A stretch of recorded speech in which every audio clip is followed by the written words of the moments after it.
Yehovah Eloheinu Tzvaot, Kadosh, Kadosh, Kadosh.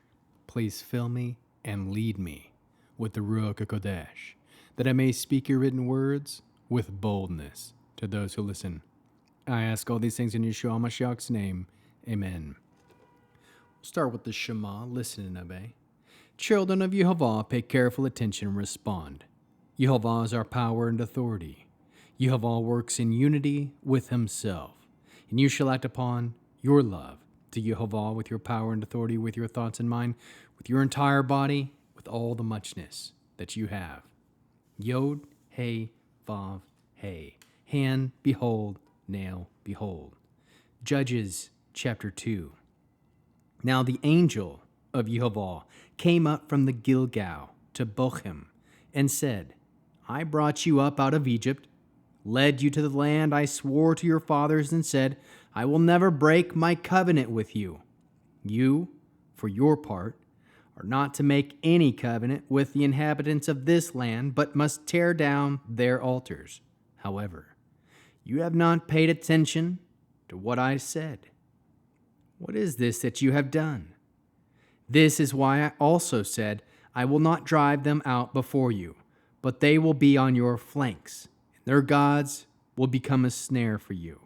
When the angel of Yehovah spoke these words to all the people of Israel, they began crying and wailing at the top of their voices.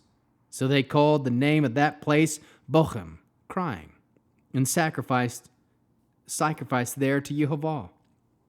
When Yehoshua had sent the people away, the people of Israel had gone each one to his assigned property in order to take possession of the land.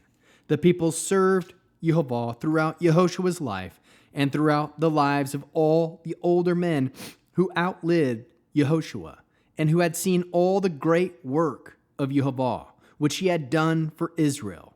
When Yehoshua, the son of Nun, the servant of Yehovah, died, he was 110 years old. They buried him near the boundaries of his property in Temat Heres, in the hills of Ephraim, north of Mount Gaash. When that entire generation had been gathered to their ancestors, another generation arose that knew neither Yehovah nor the work he had done for Israel. Then the people of Israel did what was evil from Yehovah's perspective and served Baalim. They abandoned Yehovah, the God of their fathers, who had brought them out of the land of Egypt, and followed other gods, selected from the gods of the peoples around them, and worshipped them. This made Yehovah angry. They abandoned Yehovah and served Baal and Ashtaroth.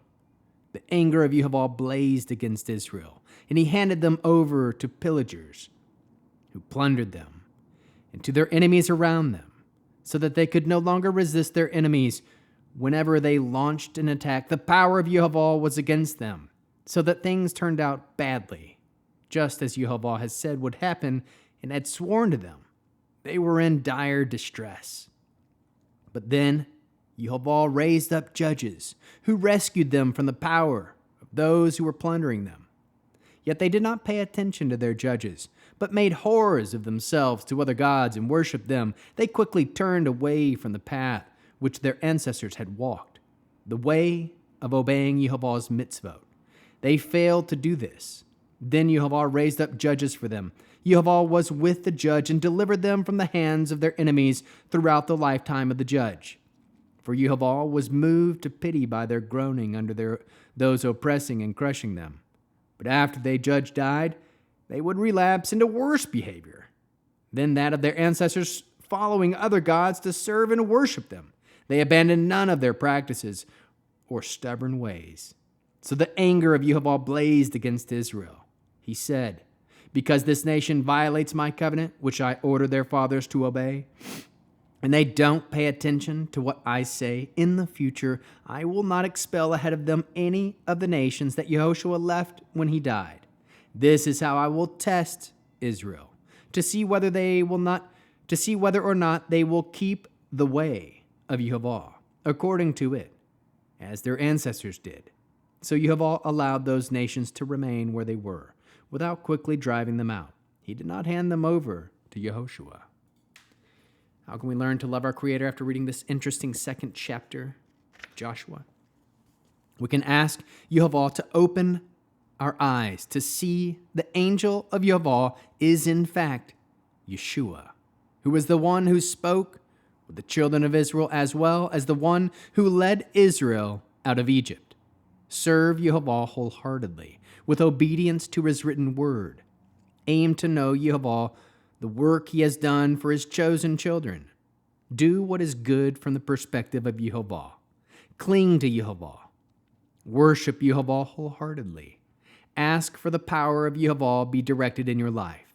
Walk on the path of obedience to the mitzvot of Yehweh. Obey the orders of Yehweh. Pay attention to the word of Yehweh. Aim to keep the way of Yehweh. Aim to live according to the way.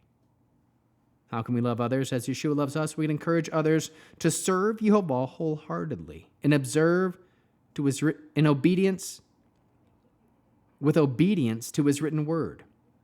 Bear one another's burdens. We can obey the way of Yehweh found in his written word.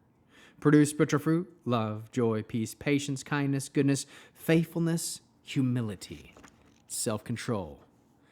We'll end with the Aaronic blessing on this Friday night Shabbat using the name. Yehweh will kneel before you presenting gifts, and he will guard you with the hedge of protection. Yehweh will illuminate the wholeness of his being toward you, bringing order, and he will provide you with love, sustenance, and friendship. Yehweh will lift up the wholeness of his being and look upon you and will set in place all you need to be whole and complete. Shabbat Shalom.